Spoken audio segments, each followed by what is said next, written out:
এসে গেছে। কি বললো ডাক্তার? ডাক্তার বলল আমার নাকি সুগার আছে। কি ওষুধপত্র দিল, ঠিক হয়ে যাবে।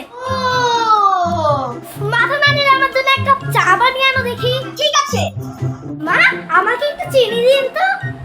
আমি চিনি কোথায় পাবো?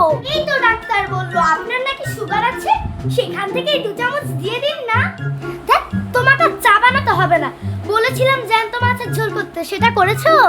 কি কষ্টে জ্যান্ত মাছের ঝোলটা করেছি, কি বলবো আপনার। তুমি যখনই কষ্ট করে কিছু করো না, আমার খেতে খুব কষ্ট হয়। আমি যখন জ্যান্ত মাগুর মাছগুলো কাটছিলাম, তখন তো জ্যান্ত মাগুর মাছগুলোই মরে যাচ্ছিল, তাই আমি একটা কাজ করলাম। তা কি করেছো বৌমা? আমি না ঝোলগুলোকে আলাদা করে রেখে দিয়েছি, আর জ্যান্ত মাগুর মাছগুলোকে বালতিতে রেখে দিয়েছি। আপনি যখন খেতে বসবেন, তখন আপনাকে এর মধ্যে জ্যান্ত মাগুর মাছটা দিয়ে দিব, তাহলেই তো আপনার জ্যান্ত মাগুর মাছের ঝোল খাওয়া হয়ে যাবে।